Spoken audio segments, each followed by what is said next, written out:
సింధు జలాల ఒప్పందం మరోసారి తెర మీదకొచ్చింది. పార్లమెంటు ఆమోదం లేకుండానే సింధు జలాల ఒప్పందానికి అప్పటి ప్రధాని పండిట్ జవహర్లాల్ నెహ్రూ ఆమోదం తెలిపారని నరేంద్ర మోదీ ఘాటు విమర్శలు చేశారు. పాకిస్తాన్కు మేలు చేసే తాపత్రయంలో భారత్ రైతుల ప్రయోజనాలను పండిట్ నెహ్రూ దెబ్బతీశారని ఆయన ఆరోపించారు.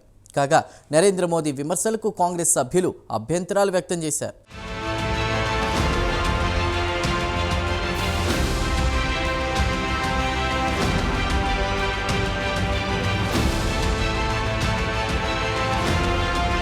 సింధు జలాల ఒప్పందం తాజాగా ప్రస్తావనకొచ్చింది. పొరుగునున్న పాకిస్తాన్కు నీరు అందించడానికి సింధు జలాల ఒప్పందం జరిగిన సంగతి తెలిసిందే. 1960లో భారత్ పాకిస్తాన్ మధ్య సింధు జలాల ఒప్పందం కుదిరింది. అయితే సదరు సింధు జలాల ఒప్పందానికి సంబంధించి అప్పట్లో పార్లమెంటులో అసలు చర్చే జరగలేదని ప్రధాని నరేంద్ర మోదీ ఆరోపించారు. పార్లమెంటులో చర్చ జరగకపోయినా పాకిస్తాన్కు సాయం చేయాలన్న తాపత్రయంతో సింధు ఒప్పందంపై అప్పటి ప్రధాని పండిట్ జవహర్లాల్ నెహ్రూ సంతకాలు చేశారని నరేంద్ర మోదీ మండిపడ్డారు.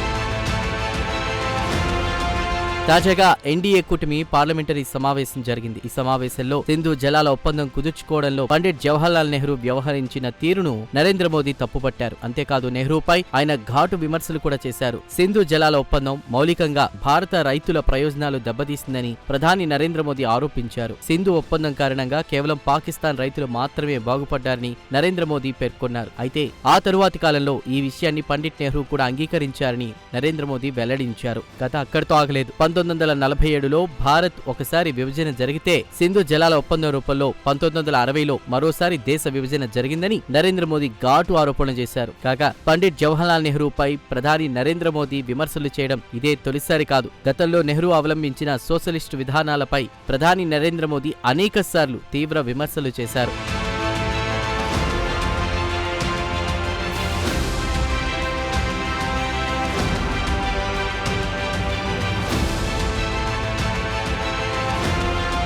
కాగా సమావేశంలో పాల్గొన్న బీజేపీ ఎంపీ జగదాంబికా పాల్ మాట్లాడుతూ సింధు జలాల ఒప్పందంపై సంతకం చేసి భారతదేశ రైతులకే పండిట్ నెహ్రూ తీరని ద్రోహం చేశారని మండిపడ్డారు. పాకిస్తాన్తో కీలక ఒప్పందం కుదుర్చుకోవడానికి ముందు సదరు అంశాన్ని పార్లమెంటులో ప్రవేశపెట్టాల్సిన బాధ్యత నెహ్రూకు లేదా అని జగదాంబికా పాల్ ప్రశ్నించారు. కాగా పండిట్ నెహ్రూపై నరేంద్ర మోదీ చేసిన ఆరోపణలను బీజేపీ అగ్రనేత రవిశంకర్ ప్రసాద్ స్వాగతించారు. అంతేకాదు పాకిస్తాన్తో ఒప్పందం కుదుర్చుకోవడంతోనే పండిట్ నెహ్రూ ఆగలేదని అన్నారు. పాకిస్తాన్ రైతుల కోసం అప్పట్లోనే 80 కోట్ల రూపాయలను సాయం కింద అందజేశారని రవిశంకర్ ప్రసాద్ ఆరోపించారు.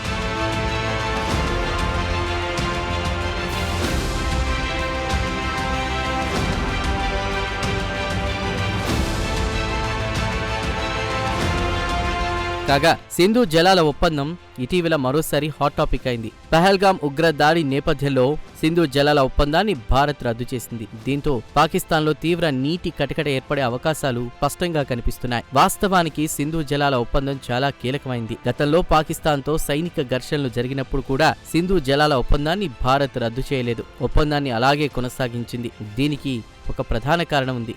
సింధు జలాలు పాకిస్తాన్కు జీవనాడుల్లాంటివి. అయితే ఈసారి భారత్ సహనాన్ని పాకిస్తాన్ పరీక్షించింది. దీంతో చివరి అస్త్రంగా సింధు జలాల ఒప్పందాన్ని భారత్ రద్దు చేసింది. సింధు జలాల ఒప్పందానికి ఒక ప్రత్యేకత ఉంది. ప్రపంచంలోనే అత్యంత విజయవంతమైన నీటి పంపిణీలో సింధు జలాల ఒప్పందం ఒకటి.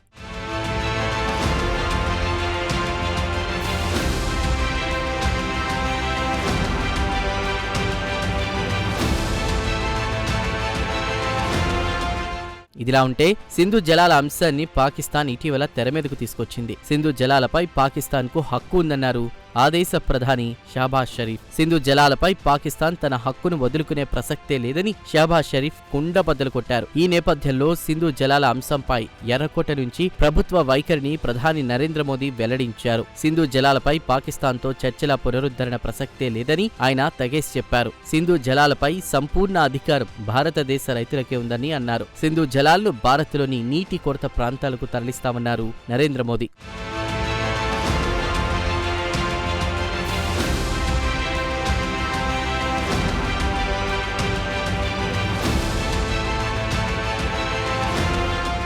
సింధు జలాల ఒప్పందాన్ని భారత్ రద్దు చేయడం పాకిస్తాన్కు కోలుకోలేని దెబ్బలా మారింది. ఇప్పటికే పాకిస్తాన్లో చాలా భాగం ఎడారి ప్రాంతంగా మారింది. అంతేకాదు పాకిస్తాన్ వ్యవసాయానికి వాడే నీరు సింధు జలాల ఒప్పందం కింద లభించేదే. ఇలా లభించే నీరు కారణంగా 16 లక్షల హెక్టార్లు సాగవుతుంటాయి. అయితే ఒప్పందం రద్దు కావడంతో పాకిస్తాన్ రైతులు లబోదిబోమంటున్నారు. నీరు లేకుండా వ్యవసాయం ఎలా చేస్తామంటూ తలలు పట్టుకుంటున్నారు. దీంతో పాకిస్తాన్ పరిస్థితి కక్కలేక మింగలేక అన్నట్లుగా తయారైంది. మొత్తం మీద సింధు జలాల ఒప్పందం మరోసారి హాట్ టాపిక్ అయింది.